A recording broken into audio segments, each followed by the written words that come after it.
तो hello student, अपने YouTube channel SDL classes में आपका स्वागत है। आज के इस वीडियो पर लेकर के आ चुके हैं कवि परिचय रहीम जी का। तो रहीम जी का कवि परिचय पूरा बताने वाला हूं, जो कि 4 नंबर का क्वेश्चन पूछा जाता है, जिसमें दो रचनाएं पूछी जाती हैं, भाव पक्ष, कला पक्ष और इनके साहित्य में क्या स्थान है। ये 4 पॉइंट अक्सर पूछे जाते हैं पेपर में, और ये अक्सर पूछे जाने वाला क्वेश्चन है। कवि परिचय रहीम दास जी का आता ही आता है। ठीक, तो पूरा विधिवत मैं बताने वाला हूं, तो वीडियो के लास्ट तक बने रहना।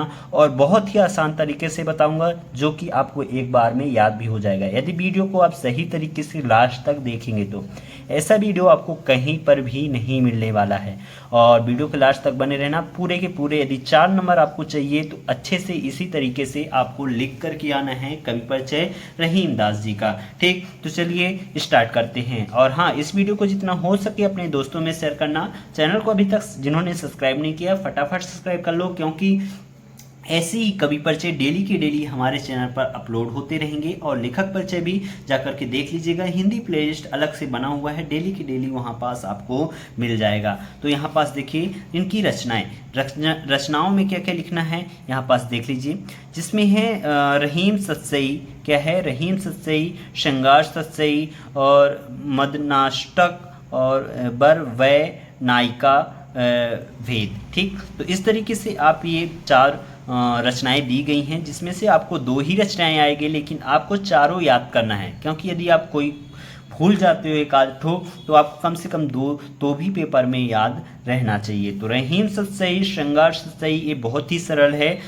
रहीम से रहीम सतसई, और श्रृंगार रस है तो श्रृंगार सतसई। इस तरीके से आप रचनाएं याद कर सकते हैं। फिर यहाँ पास देखिए भाव पक्ष। भाव पक्ष में आपको लिखना क्या क्या है बच्चों, यहाँ पास मैं आपको बता दूं। रहीम भक्ति एवं नीति के प्रसिद्ध कवि हैं। कैसे कवि हैं? जो रहीम दास जी हैं भक्ति और नीति के प्रसिद्ध कवि हैं। वे भगवान कृष्ण के अनन्य उपासक थे। जो रहीम दास जी हैं वो श्री कृष्ण के बहुत ही महान भक्त थे, बहुत ही महान मतलब श्री कृष्ण के बारे में ही उन्होंने लिखा है। रहीम जी अपने जीवन में सरल, सरस और उदार प्रकृति के बने रहे हैं। जो रहीम दास जी हैं वे अपने जीवन भर सरल, सरस और उदार भाव के व्यक्ति थे। और उसी तरह उनकी कविता में भी सरलता एवं मार्मिकता के दर्शन होते हैं। यानी जिस तरीके से रहीम दास जी थे, उसी तरीके से उन्होंने सरल भाषा का प्रयोग किया, सरल कविताओं को लिखा। उनकी कविताओं में मार्मिकता के दर्शन भी दिखाई देते हैं। ठीक, रहीम काव्य क्षेत्र में अत्यंत कौशल प्राप्त विद्वान कवि थे। कैसे कवि थे? तो रहीम काव्य क्षेत्र में अत्यधिक कौशल प्राप्त विद्वान व्यक्ति थे और कृष्ण उपासक भी थे। ठीक, उनके काव्य में गहरे अनुभवों की छाप सर्वत्र मिलती है। यानी उनकी जो कविताएं हैं, उनकी जो काव्य है, उसमें गहरे अनुभवों की छाप मिलती है। यानी जो अनुभव होता है कविता लिखने की, वो बहुत ही अच्छी, बहुत ही गहरे तरीके से कविताओं की रचना की गई है। सभी छंदों, सभी शब्दों का बहुत ही अच्छा प्रयोग इन्होंने अपनी कविताओं में किया है। ठीक, फिर इसी प्रकार यहाँ पास देखते हैं आगे।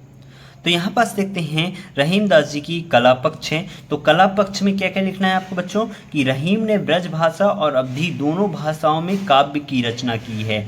जो रहीम दास जी हैं उन्होंने ब्रज भाषा, राजस्थानी में जो भाषा राजस्थान में ब्रज भाषा है, तो ब्रज भाषा रहीम दास जी ने ब्रज भाषा का प्रयोग किया, और अवधी दोनों ही भाषाओं में कविता की रचना की है। क्या किया है? ब्रज भाषा और अवधी भाषा दोनों में ही कविताओं की रचना की है। वे हिंदी, संस्कृत, अरबी और फारसी के उच्च कोटि के विद्वान थे।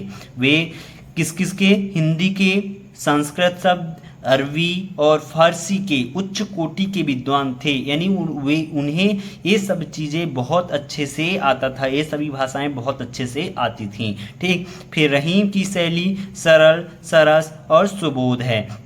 जो रहीम दास जी की शैली अपनाए हैं अपनी कविताओं में, ठीक ना, तो वे कैसी हैं? सरल, सरस और सुबोध हैं। रहीम के काव्य में श्रृंगार शांत एवं हास्य रसों की निष्पत्ति सर्वत्र दिखाई देती होती है। ठीक, रहीम की जो रचनाएं हैं उसमें उपमा, रूपक, उत्प्रेक्षा, दृष्टांत आदि अलंकारों का विशेष रूप से प्रयोग हुआ है। ठीक, और बरवै छंद के तो ये जनक ही कहे जाते हैं। जो बरवै छंद है उसके वे जनक ही कहे जाते हैं, यानी बरवै छंद का प्रयोग रहीमदास जी ने ही सबसे पहले अपनी काव्य में किया है। ठीक, फिर यहाँ पास देखिए साहित्य में स्थान। साहित्य में स्थान क्या था रहीमदास जी का? तो हिंदी साहित्य में रहीम की रचनाएं प्रत्येक हिंदी भाषी का पथ प्रदर्शित करती रहेगी। ठीक, फिर कवित्व क्षेत्र में दिया गया उनका योग अविस्मरणीय है। ठीक, तो इस तरीके से आप रहीमदास जी की साहित्य में स्थान लिख दीजिएगा। इस तरीके से आप लिख करके पेपर में आते हैं तो आपको पूरे के पूरे 4 नंबर मिल जाएंगे और ये अच्छे से तैयार करके जाना, अक्सर पूछे जाने वाला क्वेश्चन है। ठीक,